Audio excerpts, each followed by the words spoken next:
Hoje nós vamos falar sobre evangelismo.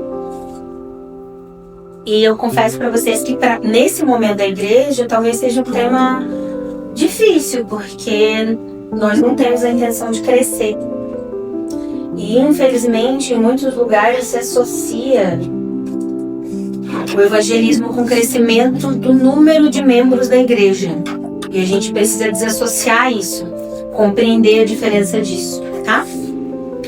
Nós vamos ler o versículo falando sobre o evangelismo mais famoso da Bíblia, que se chama a Grande Comissão. Se você não tem esse versículo memorizado na sua mente, a gente vai ganhar. Vamos em Mateus 28, nós vamos ler o versículo 16. O título da perícope é a Grande Comissão. Os 11 discípulos foram para Galiléia. Jesus então aqui já tinha ressuscitado, já tinha aparecido para as mulheres, já tinha aparecido para alguns discípulos, e agora os 11 discípulos foram encontrar com Jesus. Esse é o contexto. Os 11 discípulos foram para Galiléia, para o monte que Jesus lhes indicara. Quando o viram, o adoraram, mas alguns duvidaram. Gente, só um pouquinho. Eles andaram com Jesus 3 anos. Jesus morreu. Jesus ressuscitou. Jesus apareceu para eles. Jesus mostrou o furo da mão para também. Aí eles vão encontrar Jesus no monte. Eles adoram ele e alguns duvidam. Alguns duvidam. Então Jesus aproximou-se deles e disse: foi-me dada toda a autoridade dos céus e na terra. Portanto, vão e façam discípulos de todas as nações, batizando-os em nome do Pai, do Filho e do Espírito Santo, ensinando-os a obedecer a tudo que eu ordenei a vocês. E eu estarei para sempre com vocês até o fim dos tempos. Vamos orar. Jesus, dá uma revelação especial dessa palavra para a gente hoje. Apesar das distrações, apesar de uma série de coisas, que tudo aquilo que tem cunho espiritual, Senhor, os teus anjos que tu dará ordem a nosso respeito, possam vir aqui de forma sobrenatural e acender a nossa mente, tirar esses escamas dos nossos olhos, para que a gente possa ter algo revelado nessa manhã. Em nome de Jesus. Amém. Ele começa o versículo 19 falando: portanto, vão e façam discípulos em todas as nações. Portanto, portanto, é uma conjunção. Então, ele está falando de algo que veio antes. Ele está falando logo após os discípulos encontrarem com eles. E alguns duvidaram. Então, o que ele faz quando os discípulos duvidam? Ele se aproxima.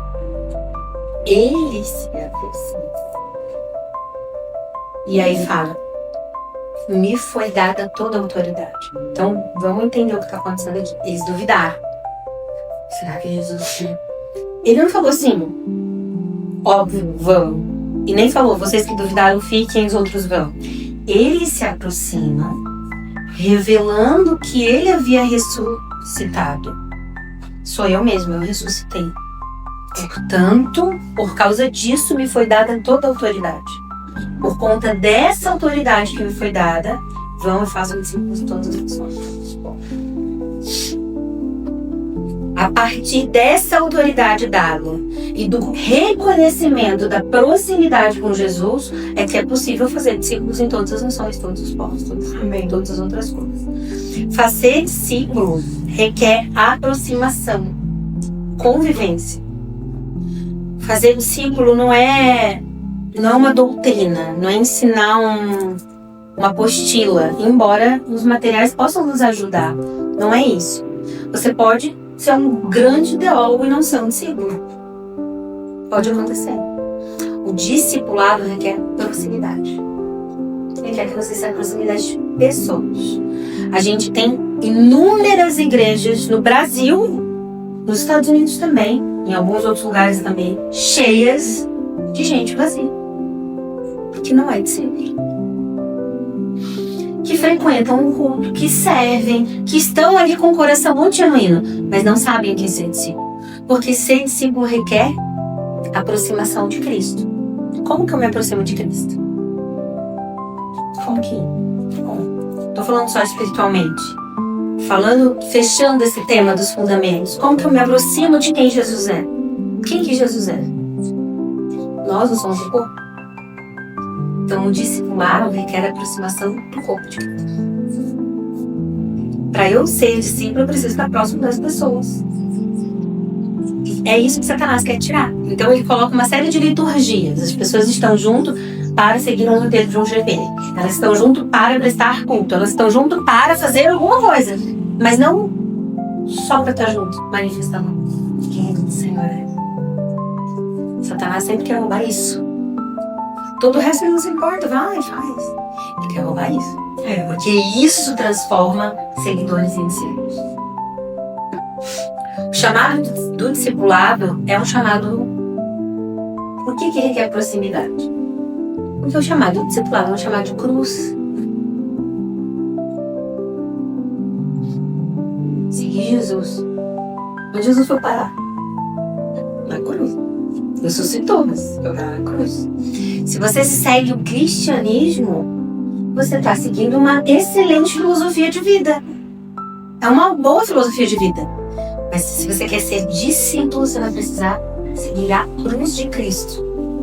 Até porque, se a gente para pensar, estatisticamente, dos 12 discípulos, 1 morreu de boa. Os outros 11, pela tradição, não. A gente só consegue ter esse nível de entrega. Você não tem esse nível de entrega por uma filosofia. Você tem esse nível de entrega por uma identidade. Precisa se tornar quem você é. Essa identidade é revelada através da convivência com os irmãos. Cansei de ver pessoas que são uma coisa na igreja e outra em casa, outra com os amigos.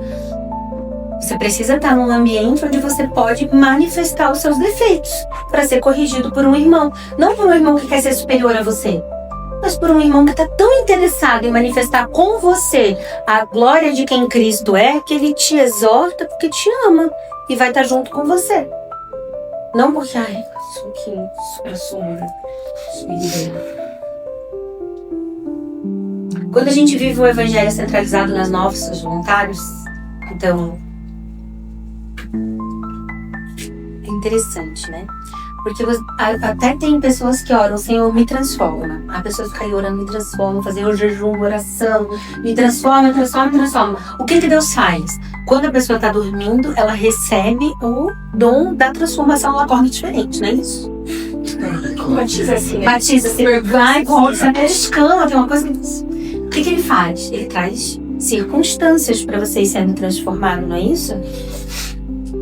É raso falar que a soberania de Deus se utiliza das circunstâncias para trabalhar espiritualmente na sua vida, que isso é muito pouco.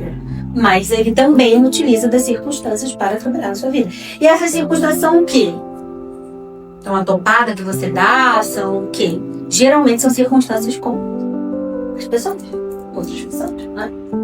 É alguém que ficou bravo com você do nada. É um cara que te xingou na rua, circunstâncias entre os irmãos, para nós indo sendo transformados na estatura perfeita de Cristo. O Juan Carlos Ortiz, eu vou deixar assim, o Juan Carlos Ortiz, o discípulo, ele afirma assim, há um novo evangelho na praça, moderno, em que o homem é o centro de tudo. Ele chama esse evangelho de quinto evangelho. São 4 evangelhos, né? Mateus, Marcos, Lucas e João. Ele chama esse do quinto. Que ele é seguido por uma comunidade de irmãos, mas que não são discípulos. Esse evangelho é chamado pelo... Eu vou chamar ele só de Dietrich. De graça. Esse evangelho é chamado por ele de graça barata. Você já ouviu esse conceito? Esse conceito foi ele que inventou. O que é a graça barata? Eu vivo pela graça, mas uma graça que não me custa nada. Ela não envolve cruz. Ela é só a graça. Se você vive somente pela lei, você não vai dar conta. Você não vai conseguir. Mas se você vive somente pela graça, sem compreender que o final da graça é a manifestação da cruz, também não vai, você está tornando essa graça uma graça barata. Vou dar um exemplo. Teve uma amiga nossa aqui da igreja que me mandou uma matéria de um jornal que estava falando de de algumas coisas do fim dos tempos, que as pessoas acreditaram. E na matéria, acho que era uma matéria da Globo, da CNN, falava assim, não, era uma matéria falando como que os evangélicos veem esse fim dos tempos, tá? Uma matéria interessante. E aí no final falava assim, porque eles acreditam que quando as coisas piorarem, o mundo, né, eles escaparão antes de tudo piorar. Eu falei, olha que perigoso que é isso. Oi? Fugirão. Eles fugirão, né? Eu falei, olha que perigoso você crer assim. Porque daí quando as coisas começarem a piorar, você vai olhar e vai falar, Deus esqueceu de mim. Deus esqueceu de nós. Deus não existe, então acreditar. Porque o evangelho que você está acreditando não envolve cruz. Envolve um Deus que te serve. E se ele te serve, ele vai fazer você comer o melhor dessa terra. Ele quer você como cabeça e não como cabo. E esses versículos são tirados de contexto para deturpar a nossa identidade e nos fazer seguidores de Cristo, mas não discípulos do Senhor Jesus. Foi? Foi?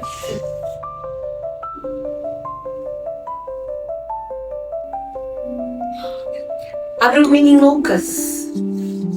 Vá pra frente. Você tá em Mateus, você vai pular lá. Lucas. Nós vamos para Lucas 5, versículo 1. Jesus chama os primeiros discípulos. Certo dia, Jesus estava perto do lago de Genezaré e uma multidão, o lago de Genezaré é o mesmo que o Mar da Galileia, que é um lago, na verdade. Jesus estava lá, né, perto do lago de Genezaré, uma multidão comprimia de todos os lados para ouvir a palavra de Deus. Viu à beira do lago 2 barcos deixados ali pelos pescadores que estavam lavando suas redes. Ele entrou num dos barcos, o que pertencia a Simão, e pediu-lhe que o afastasse um pouco da praia. Então sentou-se e do barco ensinava o povo. Para aí. Então o lago de Genezaré, o Mar da Galileia, ele é fica numa região um pouco rochosa. Então o que ele estava fazendo? Como a multidão, presta atenção, Jesus ainda não tinha discípulos, ele já estava pregando. Ele vai fazer discípulos agora. Foi? Ok. Ele está pregando e já tem uma multidão comprimindo, já tem uma multidão ali. Então o que ele faz? Sem microfone, sem nada. Ele se afasta para aproveitar o eco, tanto da água quanto da região ali, para que ele possa falar e as pessoas possam ouvi-lo. Então ele pede para Simão, estava lavando a rede, fala, por favor, me leve um pouco mais para ali para eu falar. E assim, só para a gente entender, existiam vários mestres ali, porque mestre era alguém que ensinava acerca da Torá. Então não é assim, não precisa, Simão do nada olhou pra gente. Não, o mestre ensinando a Torá. O que o judeu fazia? Ajudava ele, tá tudo certo, nada fora do contexto. Ok? Até porque Jesus era judeu. Então ele sentou e começou a ensinar do básico. Acabou de falar, acabou a pregação. Jesus disse a Simão, vá para onde as águas são mais fundas. Mas já há algo pedagógico aqui. Vai para as águas mais profundas. Ele já está começando a chamar Pedro para um discipulado. E disse a todos. Quem são todos? Aqui a gente tem 4 sócios que a gente vai ver mais à frente. Simão e Tiago. Simão depois vai se tornar Pedro, né? E André, aliás, Simão e André são irmãos. João e Tiago, irmãos, e os 4 são sócios. Então, quando Jesus fala para eles, é porque os 4 já tinham voltado a pescaria e não tinham pescado nada. E ele fala ali, tendo acabado de falar, disse a Simão, para onde as águas são mais fundas, no versículo 4, e a todos, lancem as redes para a pesca. Simão respondeu, mestre. Você entende que ele está chamando ele de mestre? Porque é o mestre. Mestre Rabino. Esforçamos-nos a noite inteira e não pegamos nada. Mas, porque é tu quem está dizendo isso, eu vou lançar. É aqui a origem da história da música Pedro, Tiago, João, Marquinhos. Esqueci o André, você vê André esquecido. Quando fizeram, pegaram de tal quantidade de peixes que as redes começaram a se rasgar. Então fizeram sinais a seus companheiros do outro barco, para que viessem ajudá-los, e eles vieram e encheram ambos os barcos ao ponto de começarem a afundar. Quando Simão Pedro viu isso, prostrou-se aos pés de Jesus e disse: afasta-te de mim, porque eu sou um homem pecador. Pois ele e todos seus companheiros estavam perplexos com a pesca que haviam feito, como também Tiago e João, os filhos de Zebedeu, sócios de Simão. Foi o que eu falei para vocês agora. Entender o que está acontecendo.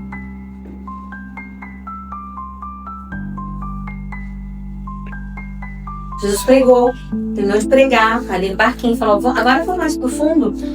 Ele falou: olha, vamos lá, né? Foi mais profundo. Joga as redes. Não, a gente jogou a noite toda, mas como é você que está pedindo, eu vou jogar de novo. Ele traz muitos peixes. Quando ele traz muitos peixes, deixa eu te explicar. Eles eram sócios de uma empresa, de uma peixaria. Voltar sem peixes era voltar sem recursos. Estavam sem dinheiro. Quando Jesus faz esse milagre e eles pegam muitos peixes, eles estão no melhor momento financeiro da vida deles. Cristo tinha feito um milagre incrível, eles estavam prósperos. Era o melhor momento. Primeira coisa que acontece no discipulado. Primeira coisa que acontece. O que Pedro fez. Se afasta de mim, que eu sou pecador. Você está começando a formar um discípulo quando ele olha e fala: eu sou pecador mesmo. Quando o cara ainda está falando: eu não sou tão mal assim. Mas por que todos pecaram? Que a Bíblia diz, Romanos 1, 2, 3, todos pecaram. Não há nenhum justo, nenhum sequer. Todos estão afastados da glória de Deus. E aí, Jesus diz, no final do versículo 10, Jesus diz a Simão: não tenha medo, de agora em diante você será pescador de homens. Eles então arrastaram seus barcos para a praia, deixaram tudo e o seguiram. Você entendeu? Eles não deixaram tudo tipo assim: a gente não estava pescando nada, aí ele veio chamar a gente, aí a gente foi. Eles deixaram um negócio próspero. Eles deixaram a maior riqueza da vida deles.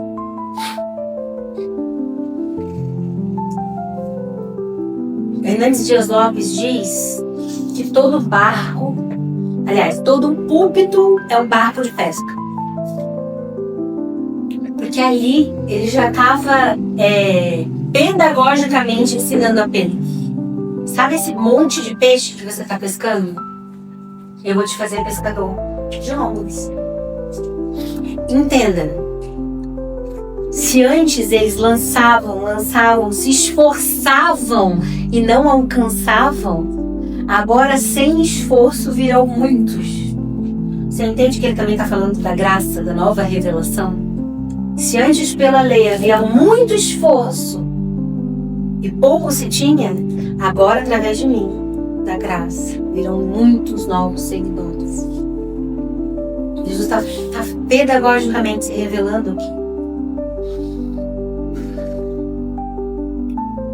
Não é um problema você ser próspero, você ser rico, você ter dinheiro. Desde que você entenda que esse recurso, ele acontece para manifestar a glória de Deus. Para onde que ele aponta? O que ele significa? O que ele indica? Do contrário, ele é só um milagre. Porque se Pedro olhasse e falasse: nossa, você compôs um milagre, muito obrigada. A gente precisava de recursos, eu estava cheio de dívida. Obrigada. Ele ia ser abençoado, ok. Mas não é sobre isso. Nós precisamos compreender, queridos, sabe o que eu vejo? Que às vezes a gente passa a nossa vida buscando compreender qual é o reflexo que a nossa realidade tem da expressão de quem Deus é. Então, eu quero manifestar a glória de Deus no meu casamento, quero manifestar a glória de Deus com o meu filho, quero manifestar a glória de Deus nas minhas amizades. Isso não é necessariamente errado, você está fazendo o caminho inverso. Deus já sabia, desde a criação do mundo, que você ia casar com quem você casou. Deus já sabia, desde a criação do mundo, que você ia ter os filhos. Deus já sabia, desde a criação do mundo, que você ia terminar o relacionamento, que você ia mentir, que você ia trair. No que isso colabora para que você manifeste o senso da eternidade aonde você está. Isso diz respeito da nossa identidade, isso é quem eu sou. A consciência da eternidade manifestando nas coisas aqui. Porque, querido, essas coisas, eu ouvi isso essa semana, essas coisas, falei com a Alessa, elas são reais, né? A cadeira é real, isso é real. Mas elas não são a revelação plena da verdade. A revelação plena da verdade das coisas nós só teremos quando Jesus voltar. Como nós manifestamos quem nós somos? Com a revelação da verdade do que são as coisas através da realidade ao nosso redor. Então eu expresso isso. As pessoas acham que trabalhar é muito real, é muito racional, que ter dinheiro, uma baita colheita é muito real, é muito racional. Mas eu expresso a manifestação da verdade através da minha realidade. Ok, eu tenho dinheiro, eu tenho recurso. Como se manifesta a expressão da eternidade quem Deus é? Jesus falava em parábolas, né? E aí, quando perguntaram, né, se entendem, ele disse, o Espírito revelava.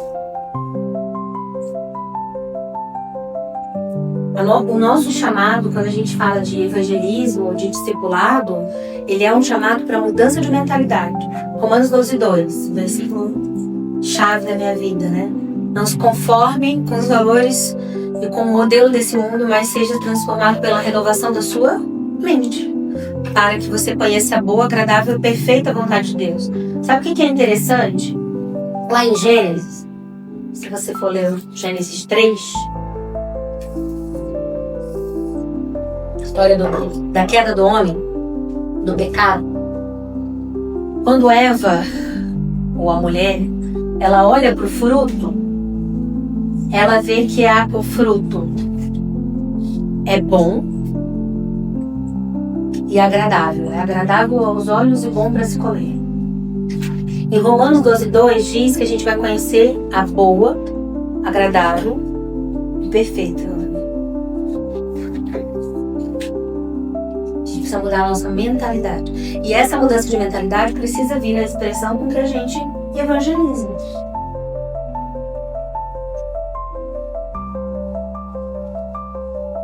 Parece que é pouco, né? Você sente, tá, mas o que eu tenho que fazer? Uma escola de preparação profética, eu tenho que... O que eu tenho que fazer? Eu não sei. Você tem que ler a palavra de Deus? Ah, eu quero fazer seminário. Não, se for para te ajudar a compreender melhor a palavra de Deus. Mas se for para te tornar um grande teólogo, tá indo com a mentalidade errada. Se tornar um discípulo de Jesus é físico, como é os irmãos. Você entendeu o que nós, como Aaron, não queremos crescer? Qual é o meu medo? Gente, a gente não está reformado. Se a gente não mudar a nossa mentalidade, nós não seremos discípulos, não faremos discípulos.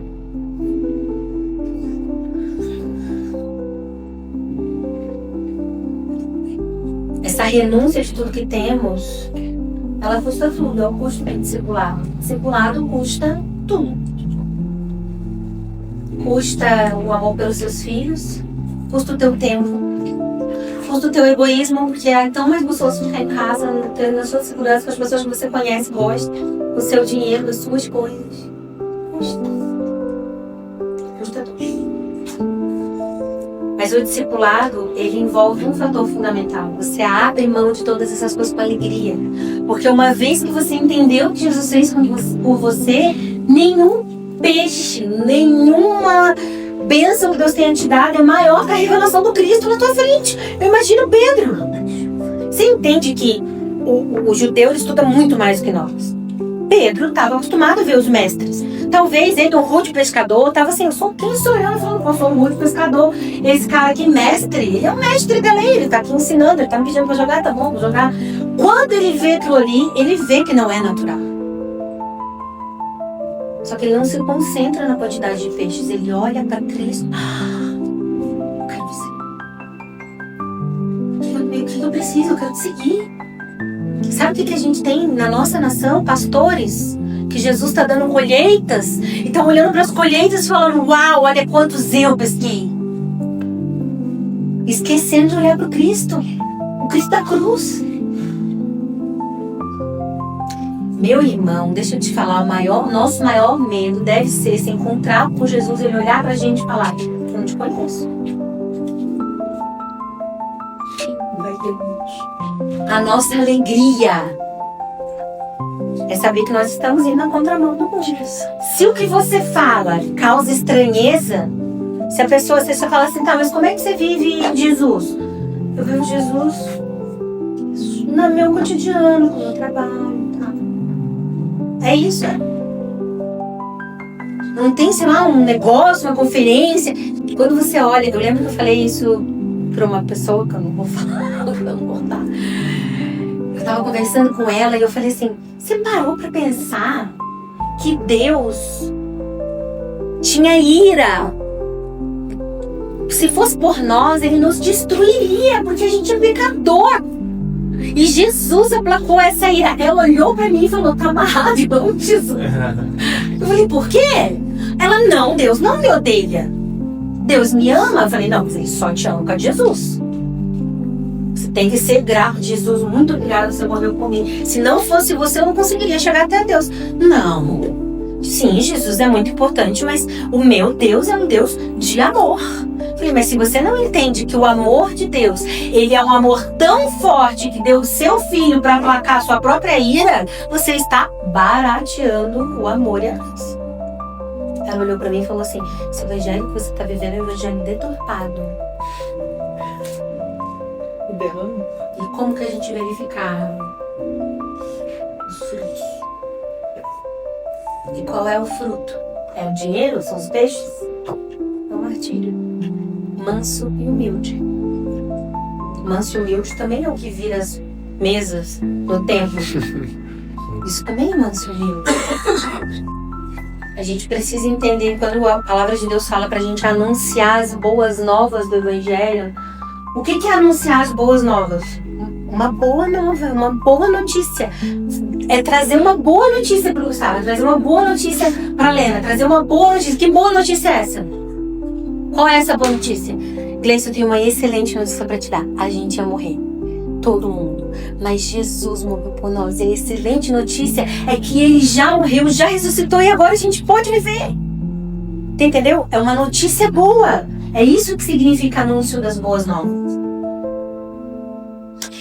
Para a gente entender o que significa essa palavra anunciar no original, esse anunciante era alguém que, por exemplo, uma tropa estava na guerra e esse anunciante vinha trazendo uma notícia. E a notícia que ele trazia era determinante para que todo aquele pessoal que estava na guerra entendesse qual era o seu papel. A gente continua a guerra, não continua a guerra, vai vencer ou não vai vencer. Então imagina que a gente está, porque em nome de Jesus, querido, a Bíblia nunca falou que a igreja é um hospital, nunca, não tem o que falar, né? Mas ele nos compara ao exército de Cristo. Ah, que a igreja é um hospital de doentes, é nada. Pode ter um soldado meio ferido por aí que a comunhão vai fazer com que você conserte. É um zumbi. Por de Deus. Se posiciona. E aí vem esse soldado, traz as boas novas para essa tropa que estava lutando, perdendo, quase morrendo e fala, acabou a guerra. Estamos em paz com Deus. Nós podemos largar nossas armas e confiar que o Senhor já venceu por nós. Nós não precisamos mais batalhar. Ele fez por nós. A gente canta essa música às vezes, ele fala. Lembrem da canção, Cristo é o retrato de Deus. Do que foi feito antecedeu o primeiro. João não fala isso? Que ele estava desde a eternidade, o verbo era Deus. Antes de nascer fez justiça e em si morreu. Porque Porque Ele é desde a eternidade. Supremacia e trono são Deus. E aquele fio, Cantares fala de um fio de prata que liga a nossa vida. O que é isso? Não sei. Cantares é um livro de poema, né? De poesia. Aquele fio que se rompeu da minha alma até a Deus, foi rompido pelo pecado. O sangue santo posturou Cristo em suas linhas de amor. E agora um homem feito eu pode no homem ver a Deus. E essa é uma nova vida. Ter paz, viver, andar e ser, Ele fez amigo em seu viver. Nós temos paz. Posso ser filha, estou reconciliada. Se eu sou filha, eu posso desfrutar dos meus irmãos, eu posso errar, porque o meu irmão vai me exaltar. Eu não fico, meu Deus, estou com medo de perder salvação, estou com medo de Deus não me amar mais. Paz com Deus. Quando a gente fala de evangelizar, a gente fala de criar discípulo. Criar discípulo é isso arder tanto dentro de nós, tanto que a gente não se segura na gente. Como que a gente cria discípulo? Convidando alguém para vir para a igreja. Mas não só isso, convivendo com essa pessoa. Sentando, tomando café, chamando em casa. Então não adianta te chamar para vir no culto, não chame. Essa pessoa precisa vir no culto porque ela viu em você o testemunho de que você se tornou um discípulo. Aí ela vem. Porque ela não vai receber nada aqui. Olha as coisas malucas que ela vai me ouvir falar. Entendeu? Ela tem que vir assim, tem uma coisa acontecendo. Eu quero saber o que é. E ela vai começar a conviver com você. A consequência disso vai ser vir no culto, participar dos reuniões, participar do corpo de Cristo. Entendeu? É isso que é evangelizar. É isso que é fazer discípulo. Um anjo apareceu para os pastores no campo e disse em Lucas 2, 10 e 11, você não precisa ler, não tenham medo, pois trago boas novas de grande alegria, que são para todo o povo. Hoje na cidade de Davi nasceu um Salvador, que é Cristo. Jesus diz aos seus discípulos em Marcos 16:15, Jesus lhes disse, vão ao mundo inteiro e anunciem as boas novas.